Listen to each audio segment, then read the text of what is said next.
मार्गशीर्ष महिन्यातील गुरुवारी महिलांसाठी अत्यंत खास असे उपाय. तुम्ही गुरुवारचे व्रत करत असाल किंवा नसाल तर हे उपाय अवश्य बघा. या महिन्यात देवी लक्ष्मी पृथ्वीवर अवतरते असे मानले जाते. या महिन्यात ज्या व्यक्तीचे घर स्वच्छ असते त्यांच्या घरी गुरुवारी देवी लक्ष्मीचे आगमन होते. अशा परिस्थितीत या दिवशी घराची साफसफाई जरूर करा. 2. या दिवशी मुख्य गेट आणि अंगण सोडून इतर ठिकाणी रांगोळीही काढा. असे केल्याने देवी लक्ष्मी प्रसन्न होते. गुरुवारी घराच्या मुख्य प्रवेशद्वारावर देवी लक्ष्मीच्या पावलांचे ठसे अवश्य लावणे खूप शुभ मानले जाते.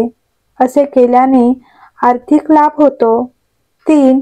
देवी लक्ष्मीचा आशीर्वाद मिळवण्यासाठी व्यक्तीने देवी लक्ष्मी आणि भगवान विष्णूची योग्य प्रकारे पूजा करावी.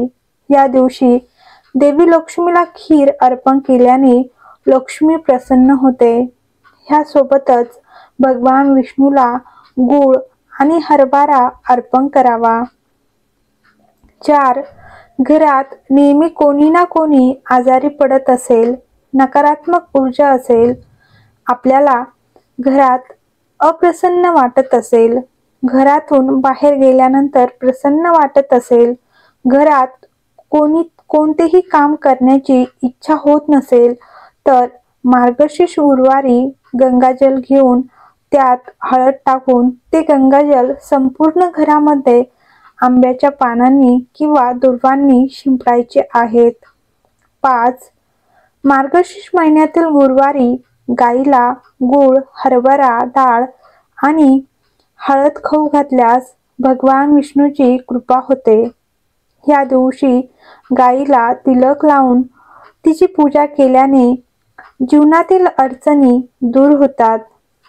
एवढेच नाही तर या दिवशी गाईला तिलक लावून तिची पूजा केल्याने तुमच्या आयुष्यातील सर्व संकटे दूर होतात. 6. मार्गशीर्ष मासातील गुरुवारी घराच्या मुख्य दरवाजावर देवी लक्ष्मीच्या पावलांचे ठसे काढणे किंवा लावणे शुभ मानले जाते. असे केल्याने घरात धनाची देवी वास करते. नंबर 7. देवी लक्ष्मीचा आशीर्वाद मिळवण्यासाठी या दिवशी प्रत्येक व्यक्तीने माता लक्ष्मी आणि नारायण यांच्या मूर्तीची विधिवत प्रतिष्ठापना करावी आणि खीर किंवा दुधापासून बनवलेल्या पदार्थांचा नैवेद्य दाखवावा. यासोबतच विष्णूजींना गूळ आणि हरभरा अर्पण करावा. याने दोघांचेही अपार आशीर्वादाचा तुमच्यावर वर्षाव होईल. नंबर 8. या दिवशी देवी लक्ष्मीच्या सिंहासनाला आंब्याच्या किंवा आवळ्याच्या पानांनी सजवावे आणि कलशाची स्थापना केल्यानंतर लक्ष्मीसह भगवान विष्णूची पूजा करावी. हा उपाय केल्याने तुमच्या घरात कधीही कोणत्याही गोष्टीची कमतरता भासत नाही. नंबर 9. रोज संध्याकाळी सूर्यास्तानंतर तुळशीजवळ तुपाचा दिवा लावा. ह्यामुळे माता लक्ष्मी आणि भगवान विष्णू दोघांचाही आशीर्वाद प्राप्त होतो. मार्गशीर्ष महिन्यात तुमच्या भक्तिभावाने देवी लक्ष्मीला प्रसन्न केले तर असे मानले जाते की अशा लोकांवर गरिबी कधीच राहत नाही आणि महालक्ष्मीचा सदैव आशीर्वाद त्या भक्तांवर राहतो. ह्या दिवशी मंदिर आणि तुळशीखाली दिवादान अवश्य करावे. याने कुटुंबावर येणारे सर्व आर्थिक संकटे दूर होतात. 10. व्रत करणाऱ्यांनी ही काळजी घ्या. व्रतधारी स्त्रीने बुधवारी सूर्यास्तापासून शुक्रवारी सूर्योदयापर्यंत कांदा, लसूण, मांसाहार टाळावा. हे व्रत करणाऱ्या स्त्रियांनी केवळ पाणी, दूध आणि फळांचे सेवन करावे. रात्री कुटुंबासह मिष्टान्न व फलाहारांचे भोजन करावे. पूजा करताना आणि कहाणी वाचताना मन शांत आणि आनंदी असावं. व्रताच्या दिवशी घरातील वातावरण आनंदी असावे. एखादी अडचण असल्यास हे व्रत इतर कोणाकडूनही पूर्ण करून घ्यावे, परंतु उपवास आपणच करावा. वाद भांडणं करू नये.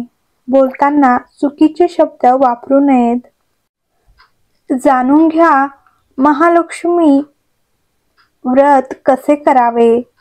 तर पहाटे लवकर उठून आंघोळ करावी, स्वच्छ वस्त्र परिधान करावे व व्रताचा संकल्प घ्यावा. अंगणात आणि पूजेच्या ठिकाणी रांगोळी काढावी. त्यामध्ये माता लक्ष्मीचे पावलं अवश्य काढावी. यानंतर माता लक्ष्मीचे आसन सजवावे. माता लक्ष्मीचे आसन किंवा सिंहासन सजवण्यासाठी आंब्याची पानं, करवंदाचे पानं आणि भाताच्या पारंब्या वापरा. यानंतर कलश स्थापित करा.